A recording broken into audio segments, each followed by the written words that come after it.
push the button. We are recording. And we will have the links available on the HHS YouTube as soon as they're available. The next event that you can put on your calendar is Tuesday, November 11th. We're going to talk rural health policy with Dr. Cody Mullen, and there's a lot going on in that environment, so we look forward to hearing from him. The topic for today's event is resilience and civic engagement among Latino immigrants. And Dr. McCann, we were just holding up our books here for Holding Fast. I think this is going to be a really interesting talk. Dr. McCann is a professor of political science at Purdue University. He did his doctoral studies at the University of Colorado Boulder and had a 2-year pre-doc appointment at the Government Data Center at Harvard University before joining the faculty at Purdue. McCann studies research and teaches courses on public opinion, campaigns, and representation in the United States and abroad, particularly in Latin America. Much of his current work focuses on the political incorporation of immigrants. His work has been supported by the Russell Sage Foundation, which published his 2020 book, Holding Fast, co-authored with Michael Jones Correa, the National Science Foundation, the National Institutes of Health, and the Carnegie Corporation of New York. He has held visiting scholar appointments at the Russell Sage Foundation, the Brookings Institution, and Carleton University. In 2000, McCann was an official observer of the Mexican presidential election, which I bet was really interesting. So I'd like to hear more about that. Without further ado, we welcome Dr. McCann. Thank you for joining us today. And if anyone has any questions, go ahead and put them in the chat or hold them to the end.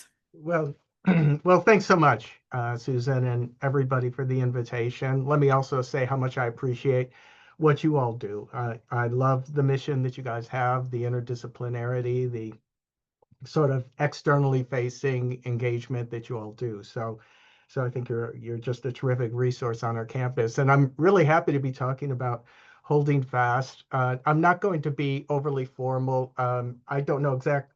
I guess maybe I can hold the floor for about 20 minutes, half an hour, something like that. But I'm hopeful, given the topic at hand, I'm going to be talking about immigration and political engagement. I trust that will sort of prompt some questions and we can have, more of a general discussion. I don't need to tell you all how hot buttony these issues are these days.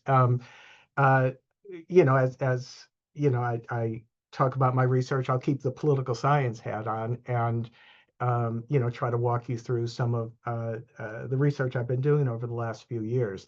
So why don't I go ahead and screen share, because I did a PowerPoint here, and I'm going to hopefully screen 1, screen 2. I think this is the right one. Okay, and you all should realize in the audience you're talking to a real, not exactly Luddite in terms of PowerPointing and so on, but I'm not a huge investor in production values and so on. So let's just see how this plays out here. So the book there you see on the PowerPoint, the cover of the book, and the title is. The subtitle is Resilience and Civic Engagement Among Latino Immigrants. So I realize, I'm talking to people who do a lot of applied healthcare work and health-related research, and I'm aware that resilience is a big topic in a lot of our different fields. So why don't I just say a quick word about how I understood resilience, and let me also give a shout out to my collaborator, Michael Jones Correa, at the University of Pennsylvania, who's a longstanding immigration researcher. What we look at with resilience here, I'm talking about small d democratic resilience. And what I'm getting at here with that point is in any democracy, the United States or anywhere else, there's always going to be a sort of surplus of candidates, surplus of people looking to hold power in some way or another. That's to say that the number of positions we have available will always be a small subset of all of those, being targeted or people targeting them. So the point here is that democracies are about suffering losses sometimes and resistance and being in the opposition. And losing is tough in politics, just like losing is tough in sports or in anything else. Okay, but it's very important in any well-functioning democracy for people who are disappointed and dissatisfied or who have lost out in an election. It's very important for those folks to, kind of snap back and going forward, think about the next contest, not lose hope. I think if you're in a situation where you're on the losing end of things and you have no hope of going forward, that can breed a lot of dysfunctionality, just like I assume in sort of healthcare circles and health policy circles, much would be said about one's personal resilience, and it's very important to be able to snap back when facing adversity. So I'm talking about kind of political resilience here and asking the question really, um, uh, when we look at immigrants, and the data I collected began in 2016. When you look at immigrants, my sense is that this is a hard test of political resilience. In the United States, we're generally fortunate in having unsuccessful candidates concede defeat gracefully and set themselves up for the next election going forward. Same thing with voters who are stymied at the elections. When you're thwarted, when your favorite candidate doesn't win, most voters kind of dust themselves off and say, well, maybe next time, I'll back a winner. There are, of course, obvious exceptions. January 6th comes to mind, of course. We're not always so fortunate as showing that kind of snapping back. But in general, the United States has been fortunate. You can think of following the 2000 campaign in this country. That was the one when Al Gore ran against George W. Bush. And Bush won that election, of course. He won by, here, I don't know if you can see it on the camera, that's meant to be razor thin. Just he got only about 500 and some votes more than Al Gore in Florida, and that was enough to kick him over the finish line in the Electoral College. So what happened was Gore, true to form, he followed the norms of our democracy and just conceded when that was all said and done. So that's sort of normal. Uh, when we look at immigrants after the 2016 election, what I'm suggesting here on this slide is that this is a hard test of political resilience. By way of background, nearly 1 in 7 of the current residents of this country are foreign born. Among adults, that's closer to 1 in 5 are immigrants. So we're talking about a rather substantial population. To get a similar number of immigrants, you'd have to go back about 100 years following the last great wave of migrant settlement in this country. Now, during the 2016, I realize it was several years ago, but I'm sure you all can remember Trump, took immigration issues and made them front and center for himself. He campaigned on building the wall. He said some very disparaging things about Latin American origin immigrants and in particular Mexican immigrants. He also said some very disparaging things about Muslims in the United States. So he was unequivocally, as I say, hostile to the core identities and interests of much of the foreign-born population. And of course, Trump won that election. And so I was curious to investigate whether the norms of resilience after disappointment are less familiar and less established for immigrants. So as I say, this is a hard test of resilience. As you can tell from the title of the book, I mean, the punchline to get to the ending point first, we called it Holding Fast because that's really the theme of the book, is that even in this very hard case, there's still evidence of small d democratic resilience with this relatively large part of our population. So by way of backdrop, again, how do I know that there was probably going to be a lot of disappointment? Well, before the election, I conducted a survey of Latino immigrants. And just in simply asking survey respondents, what do they think on a scale of 0 to 100? What do they think about different figures in public life? This is the mean and the median score for evaluations of Trump. And the median is, of course, the 50th percentile. And so the typical Latino immigrant in my survey, and this is some details appear at the bottom in the footnote, but the typical immigrant had a very low opinion of Donald Trump, even relative to US-born Latinos, and certainly relative to whites in this country. So you would think there would be a fair amount of disappointment after the election.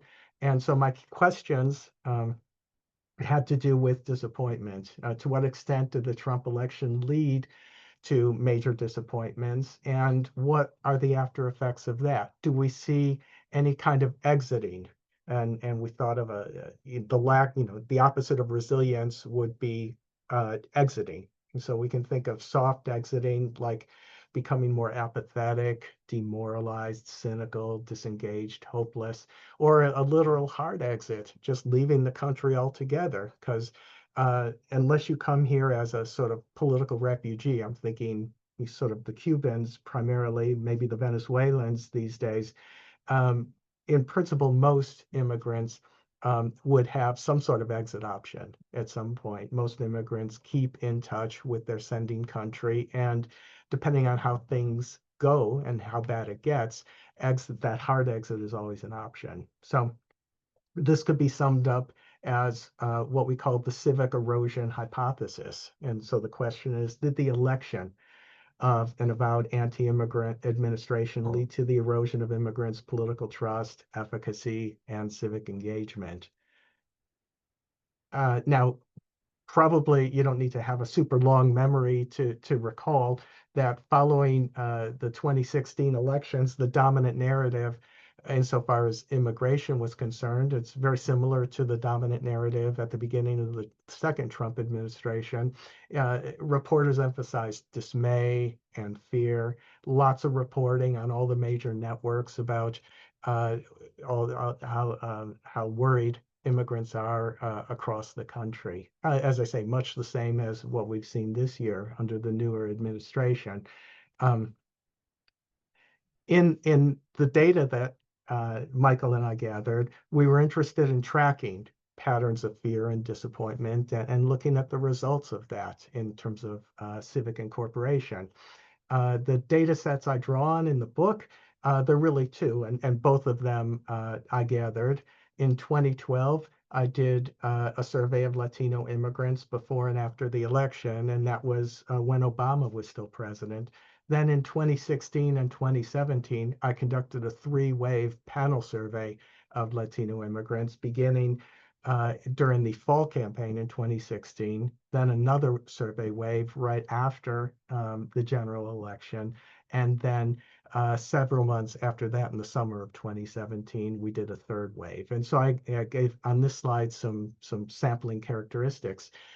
During the discussion here later on in this hour, let me just say, if anybody wants to know anything about how to survey immigrants, particularly Latino immigrants, I could talk your ears off about that. I learned a lot. There was a lot of trial and error. In many ways, this is a population that might not want to be seen. And so there were different well, I just learned a lot. There were different approaches that I used in conducting the survey. And at the end of the day, I think we did a pretty good job. And also for any researchers interested in these kinds of questions, the data sets are publicly available at the ICPSR archive at the University of Michigan. So I'd be thrilled to talk to you about the data sets, interesting questions still that could be pursued, and how to access the data, how to analyze the data, and those kinds of things. Um, so getting to some of the results then, without too much further ado, okay, reporting talked about immigrant anxiety. Well, how much anxiety was there? And we look at some other attitudes as well, anger and disappointment. Yeah, it turns out that, boy, there was a lot of fear after the 2016 election. So if you look at August in 2016 compared to summer of 2017, lots of fear, but also a lot of fear that was overlapping with anger. Now, researchers in psychology suggest that fear can cause somebody to sort of hunker down, to withdraw, right? If you're scared of something, uh, I don't know, if you think there's a snake somewhere or whatever, your natural tendency is to want to run away. Okay. And so in politics, if you're afraid of something, the argument would be, well, that might cause you to withdraw a bit too. And that's the civic erosion hypothesis. On the other hand, anger is known to be an approach emotion. And in practice, the two go hand in hand. And that's exactly what we found. In 2016 and 2017, approximately half, give or take, of our survey respondents said they were both angry and afraid. Some just expressed anger.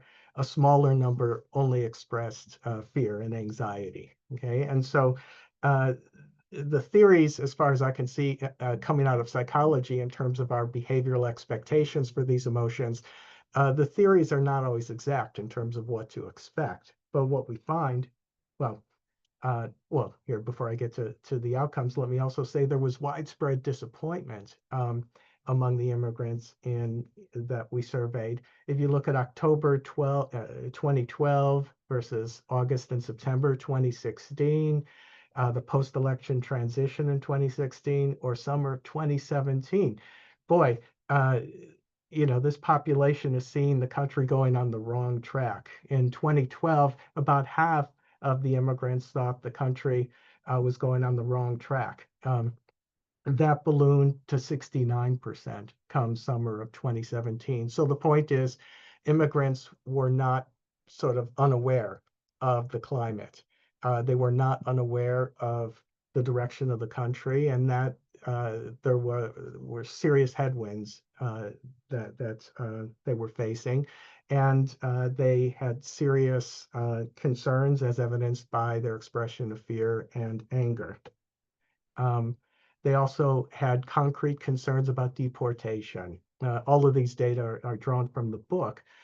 So when you look at the post-transition period in 2016 or summer of 2017, substantial numbers of our survey respondents had fears, serious fears that a close friend or family member could be deported. And that is, I think, with a lot of the people you and your healthcare fields and your applied areas, a lot of your clients that you work with probably express similar kinds of concerns on an ongoing basis. So we're picking that up in our surveys all the way back in 2017. Okay. Therefore, what? What were the after effects of that? We find that there were increasing doubts about American government under Trump. So when we look at 2012 to 2016 to 2017, we see an increasing number of people expressing more cynical views about American politics, and it's the big interest controlling things. We had a number of other indicators as well that all tell the same sort of story. So there are increasing concerns about American governing institutions under Trump, but no long-term change in planning about whether to stay in the US or move back to your country of origin. So going all the way back to 2006, the Pew Research Center did a poll in 2006 of Latino immigrants, and I drew from that because it had a similar item. So when we look at 2006 to 2017, in any given year, regardless of the politics, anywhere from 2/3 to 3/4 of the Latino immigrant population will say that they plan to remain indefinitely in the US. So this seems to be an attitude that really has no relationship to the political climate. And interesting as well, we saw a decline in trust in American governing institutions, but no decline in trust of other people in the United States. Okay, and so that's an important distinction to make, and very relevant for when we think about the sort of well-being of American democracy. Um, in the summer, just as 2017, just as many people said they'd always trust people in the United States as before the Trump election. And So civil society, in other words, attitudes towards others within civil society seem to be rather resilient. Okay. Now, the final thing I'll talk about just from the book, to give you a sort of broad overview, we did a lot of work looking at immigrant engagement in politics. And one point that we got at in a few different ways is that there was an awful lot of pushback. So when immigrants faced stronger headwinds, there was a lot of protest activism that was prompted. Case in point, if you look at here with my little cursor here, in 2006, those of you that study immigration politics might recall that there was a massive millions of people turning out in the springtime of that year in protest demonstrations.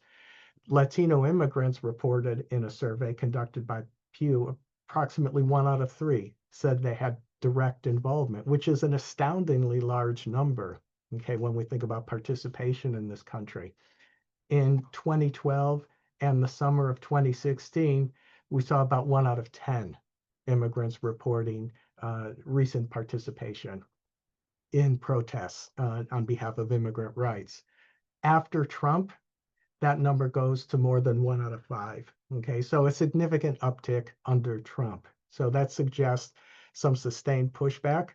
And it also, and in the book, that can be mapped, that participation in protest activism can be mapped to emotions, anger and fear, and worries about deportation. So this is a bar chart that talks about the probability of influencing somebody to take part in a protest event. Okay, and so these green lines, they're colored there to indicate that they're very statistically significant relative to some of these other predictors that we also looked at. So the idea here, to kind of give a broader overview, lots of participation in protest activism, uh, coming close to the level of engagement from 2006, which was a truly massive immigrant rallying moment.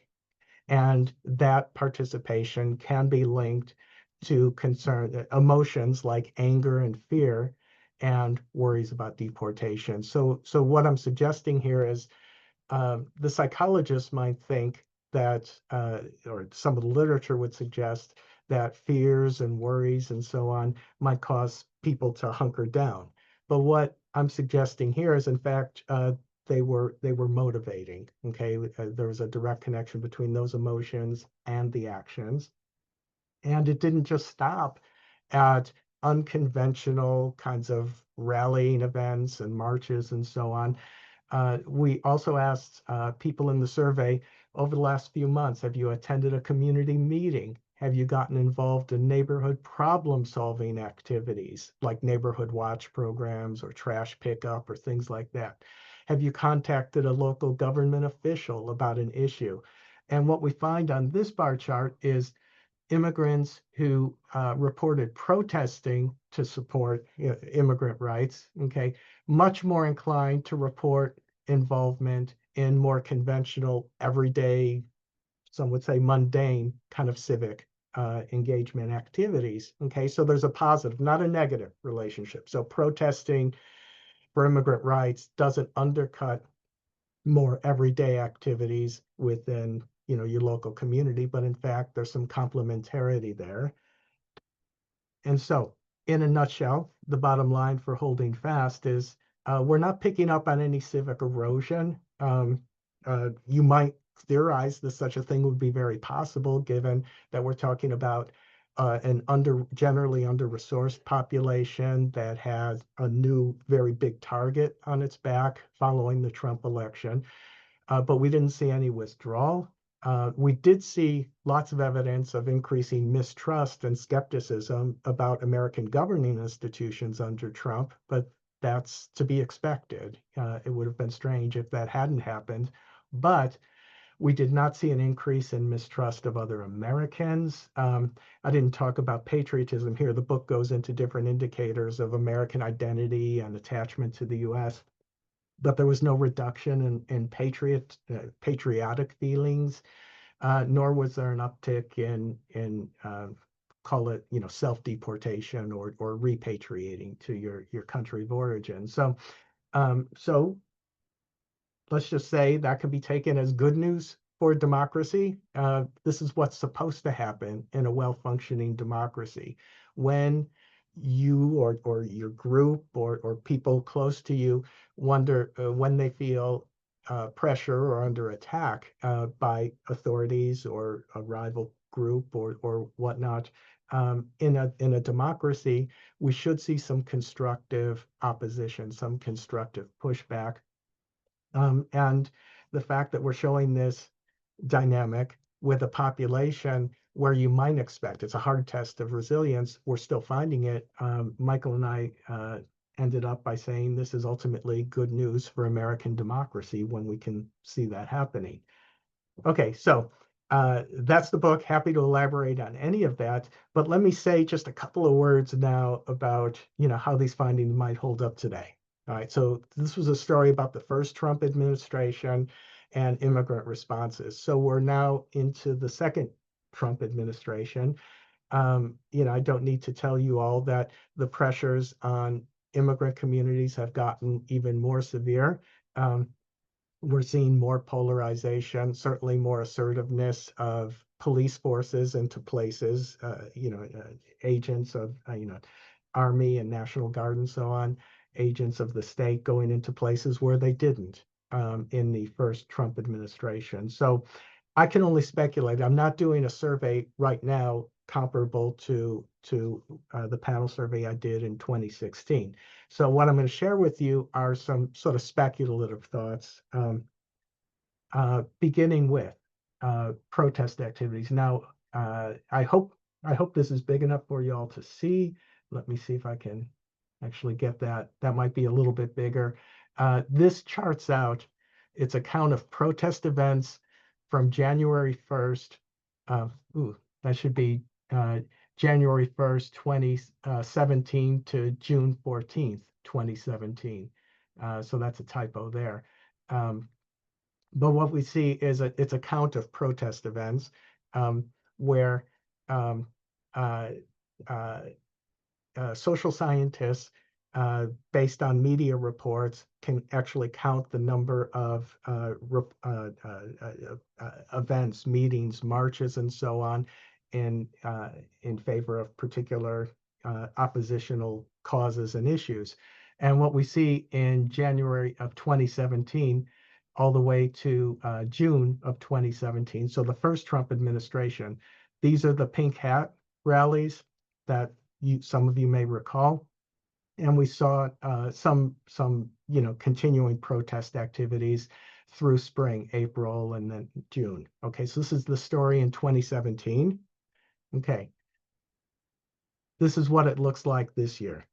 Okay, so January 1st, 2025 to June 14th of 2025.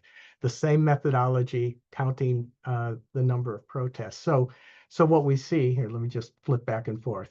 2017, 2025 this year. Okay, so with the same axis. So way more protests going on, more sustained protesting.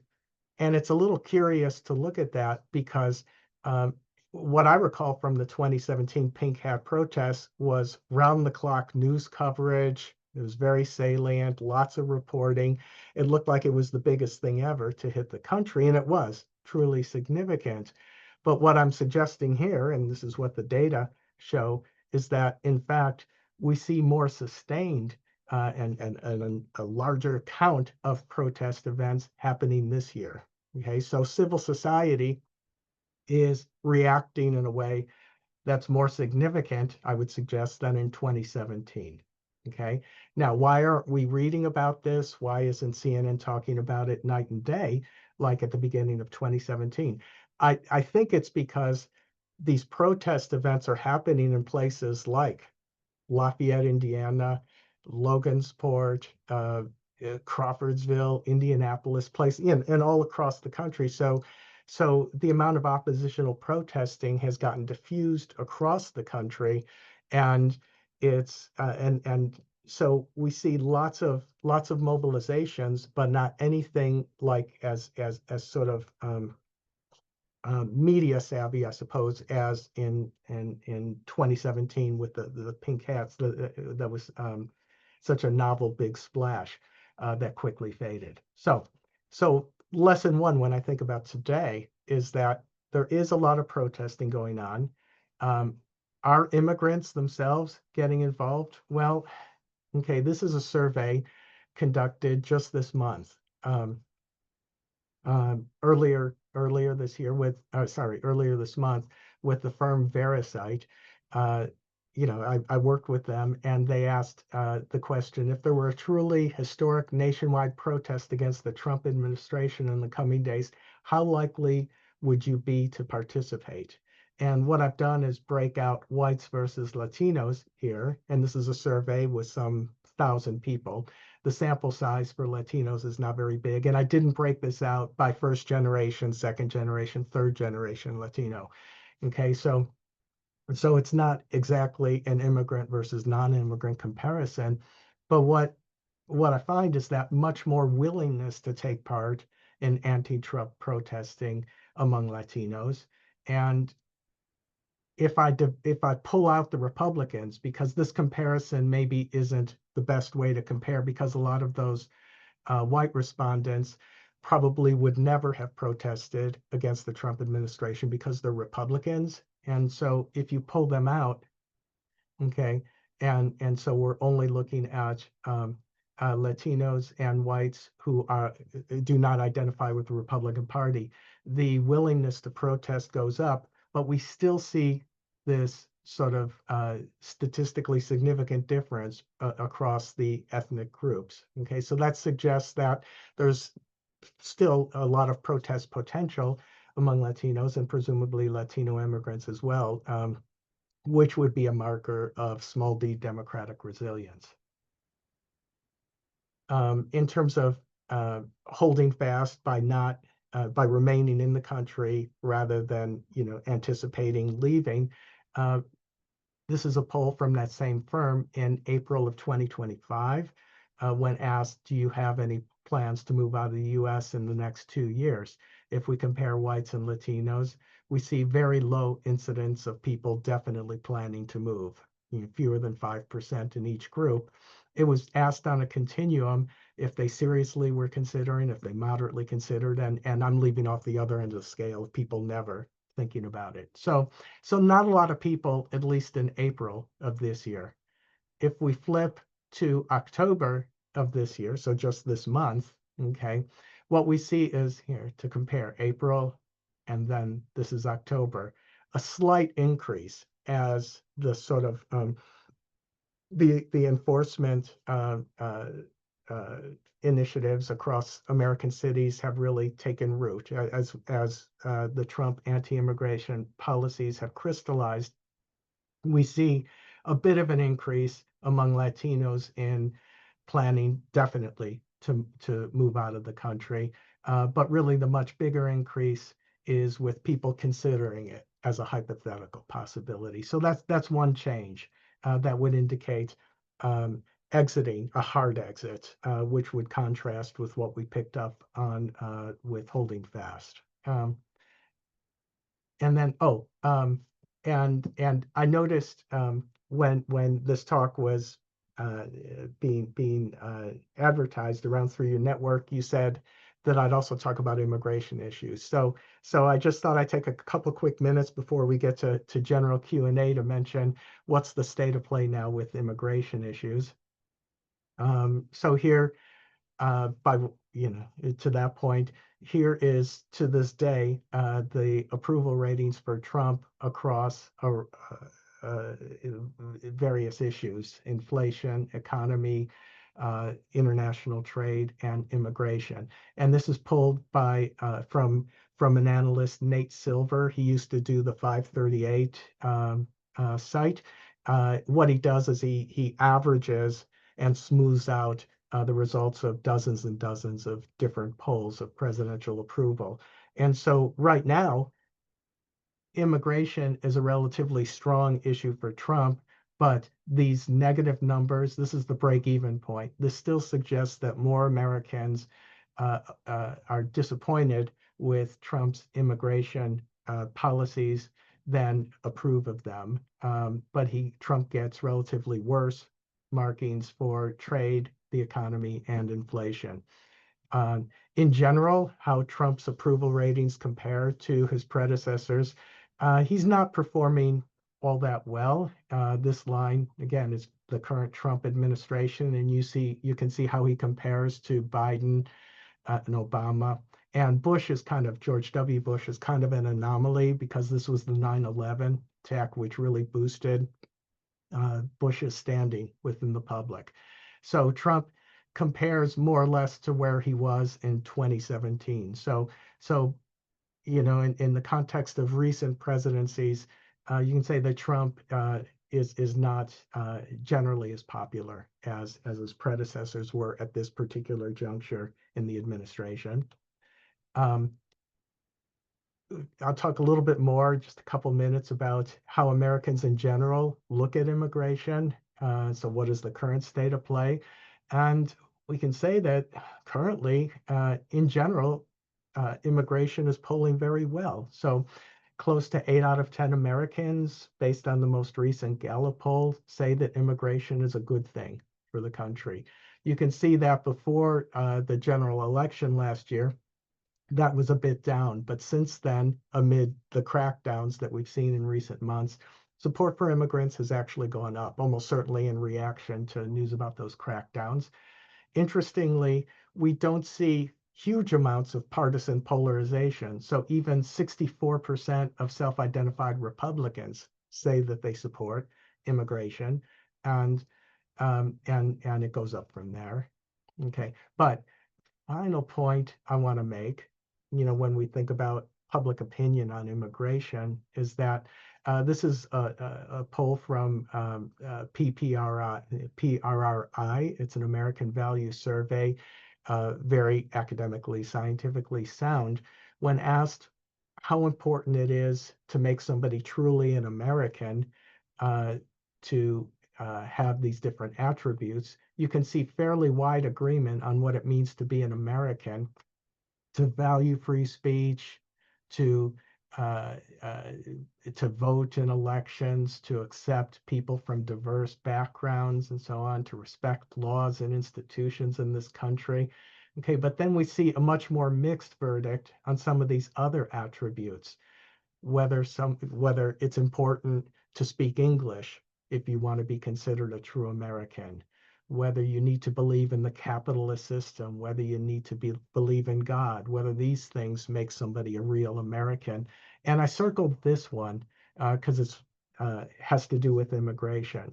And the lesson here, and we see some party divergence, but generally about half of the country, when asked what kinds of attributes are needed to make somebody a real American, about half report that being born in the country is a decisive characteristic. That suggests that even naturalized immigrants, in the eyes of many Americans, may never quite, rise to be a true American. And so that's really where I'm going to end here. I'll stop the screen share, and I can go back to any of those slides as needed. I know I covered tons and tons of stuff, but I'm ending on that point just to say that Americans in general seem to be very supportive of immigration.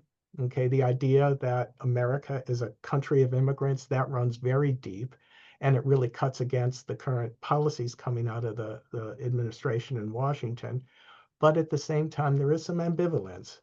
Okay, and I suspect the immigrants you talk to in your regular daily activities would kind of be aware of that ambivalence and maybe some of their less stable footing in the country, at least in the eyes of many people that they come across. So, um, holding fast, how are immigrants responding? I can't replicate my older study in this current climate, but I do see signs of constructive kind of oppositional work being done that's so important in a democracy. And then, of course, anecdotally, as you read newspapers, I'm sure you read the same kinds of news reports that I do, some of the community activities going on in Chicago or Los Angeles, some of the activities even in our local community for supporting immigrants could be, sort of very valid indicators of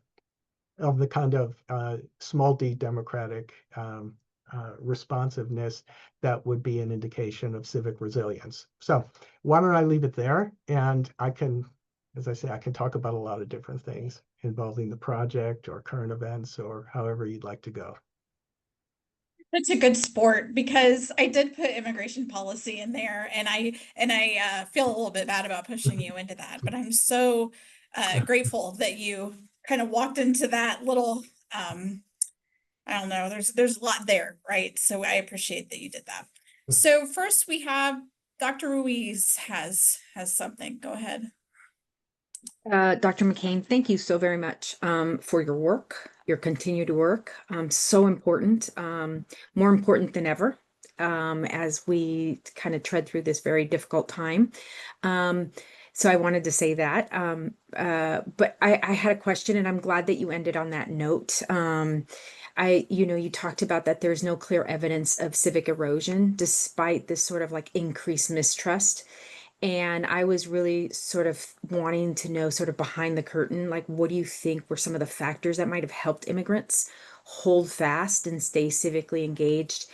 And then because we have a representation from community organizations, and because of what you just mentioned as well, I'd really love to pick your brain in terms of like, do you think religious institutions or ethnic media or local community organizations may have played a role in buffering against disengagement?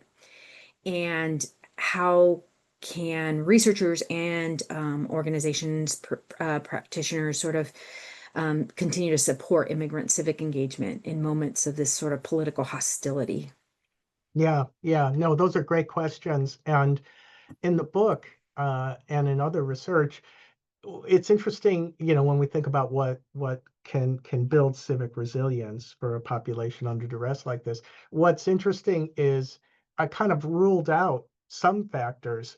So I looked at whether we saw more resilience in states like California, that it has a lot of state level pro-immigrant legislation, as opposed to like Georgia or Texas, other places where legislators are not nearly as friendly. I didn't see any difference there.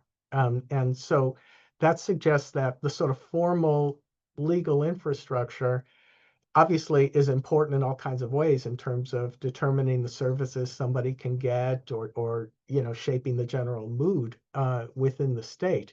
But it's interesting that that didn't seem to have an effect. What we did pick up on, though, is the sort of softer community elements. So immigrants who are have greater ties within their local community. There's evidence that that really can be a very nice buffer. And I think we're seeing this play out today, right? Just anecdotally, when we look at effective community responses to these newer pressures.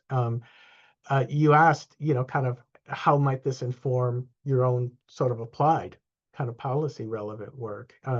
Boy, that's a great question. I think, I guess one lesson, and this really does relate to the message of holding fast, is that if people are afraid, and there's tons of fear out there, I think the reporting is accurate. There's lots and lots of anxiety out there.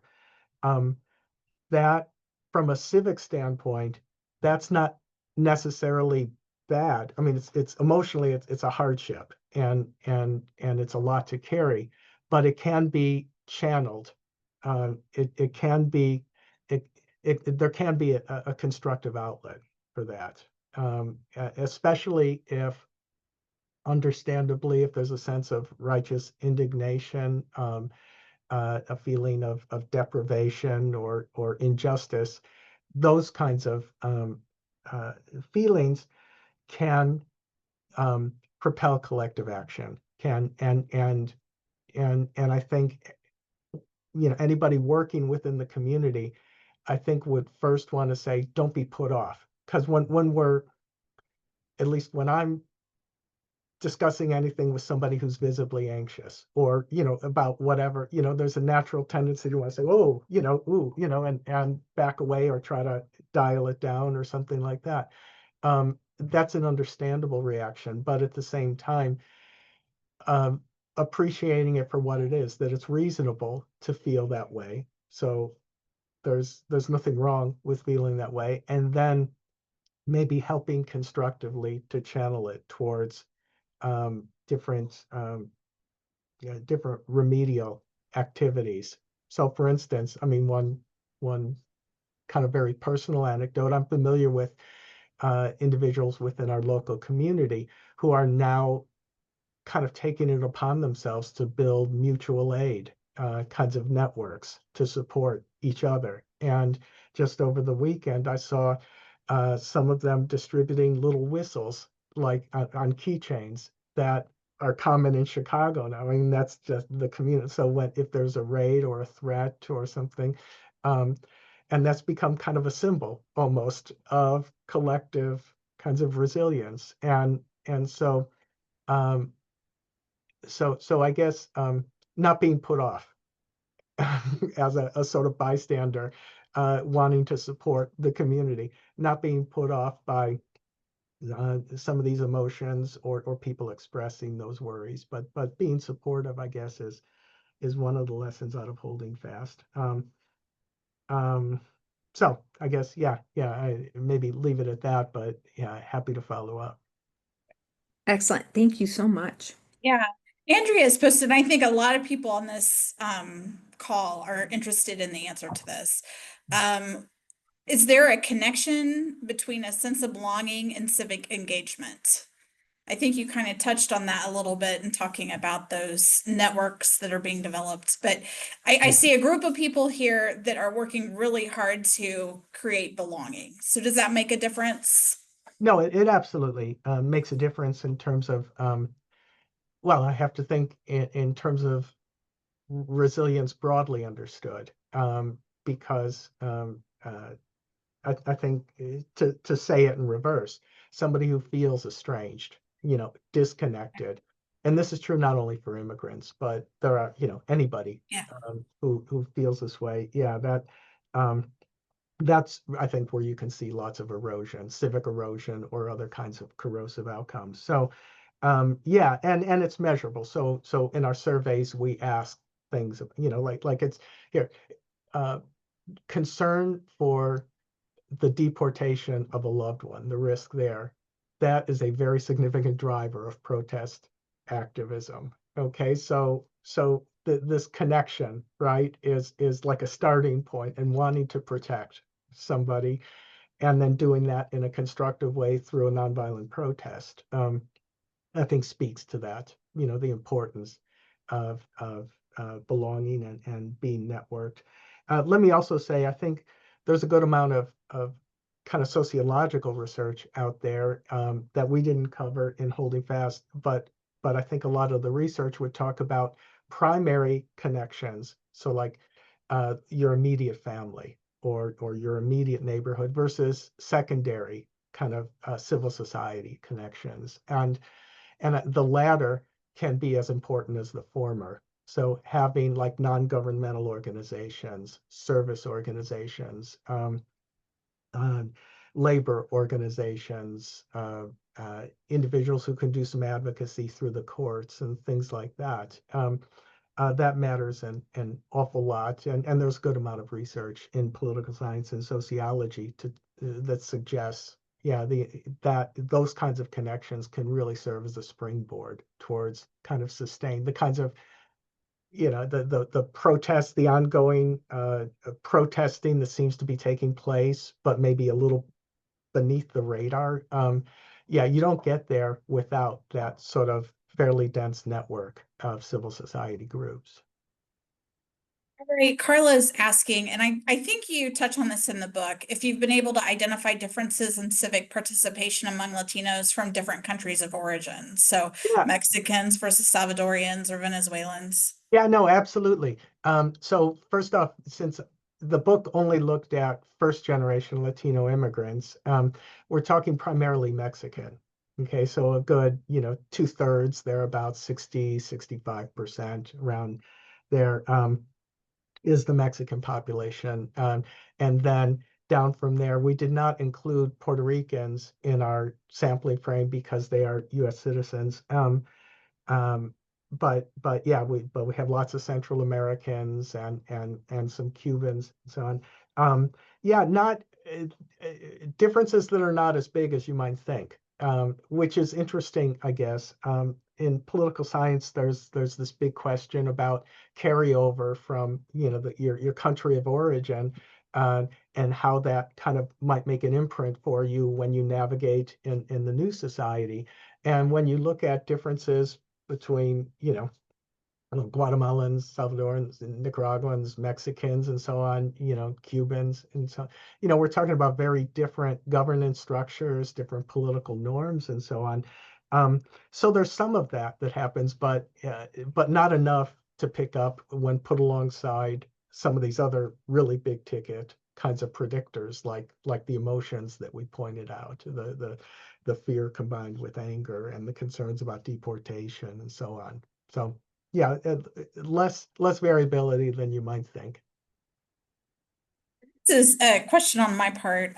One of the things that I was really interested in, I live in a community that's highly Latino, and I was curious about civic engagement. Like, no one's running for council or no one's showing up to meetings, when it's so many Hispanics and they're not necessarily showing up for that, but they're also not voting highly Democratic, big D. So I was really curious in chapter 3, you talk about positive glow.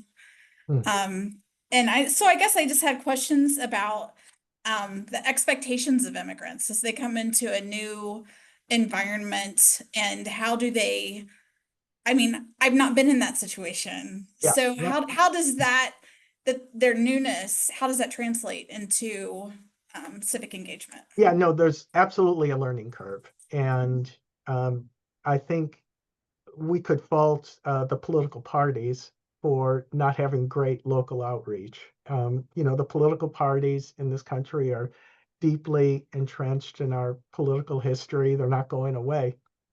But I would ask anybody out there, if somebody wondered where to find the Democrats or where to find the Republicans, what direction would you point to? Is there an office or so on? Yeah, you'd have a rough time with that. And I realize I'm talking to an academic audience that is going to be more mindful of kind of local civic issues than the typical person, but I think you'd all have a rough time, identifying where to find Democrats, where to find Republicans.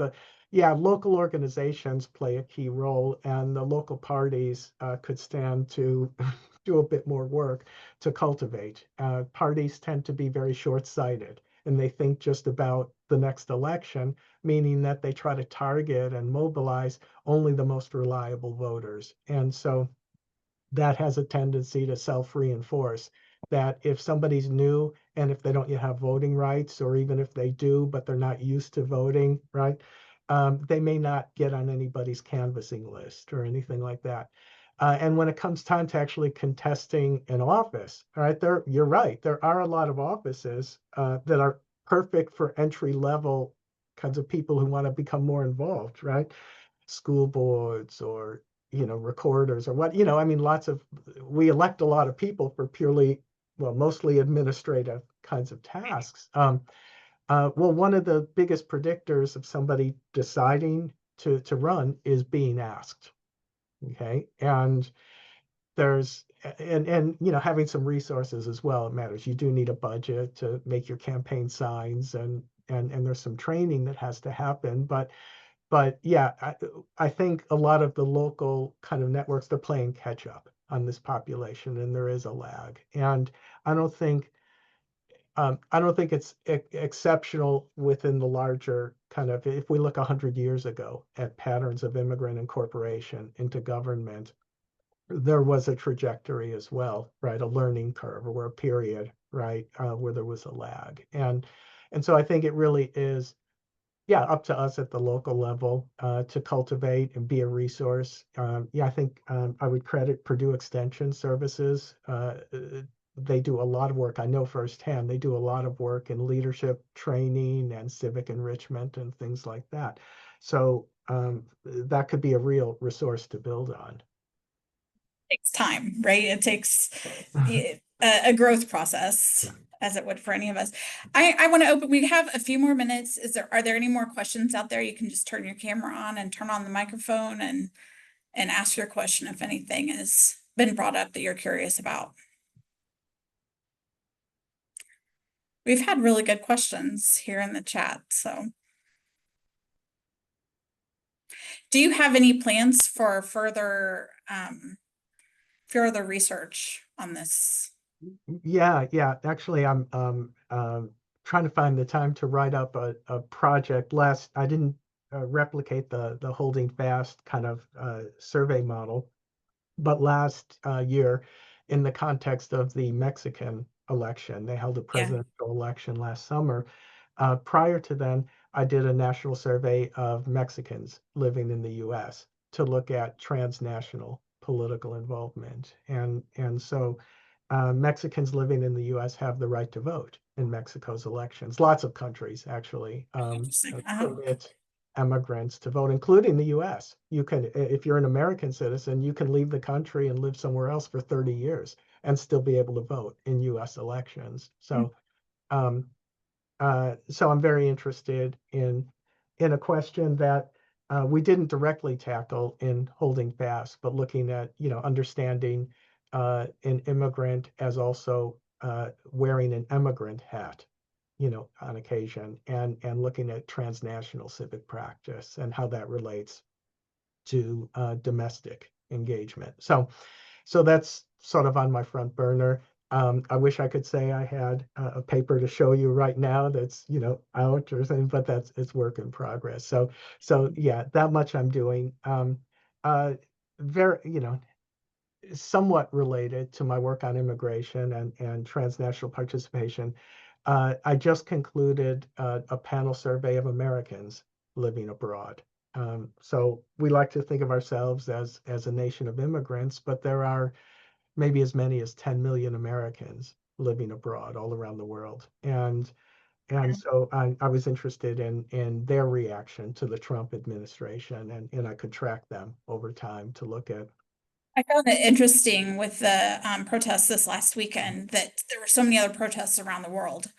And the idea that there were Americans living abroad too that were also protesting. It was something I hadn't really thought of. Yeah, you saw in lots and lots of cities around the world, they in places where there are kings, okay, holding no kings. Yeah, interesting. Yeah. So yeah, I continue to do work on looking at immigration and transnationalism. So. All right. Well, I can see people are starting to head off to their next appointments. Thank you so much, Dr. McCann, for this summary view of Latino immigrant resilience and civic engagement. And we appreciate the work you're doing, and any resources that you can send towards the rural and migrant community. We appreciate it. Oh, well, you betcha. And thanks again for the invitation. All right. Thanks so much. Thanks everybody for coming we'll today. Stay in touch. Take care now. Bye-bye.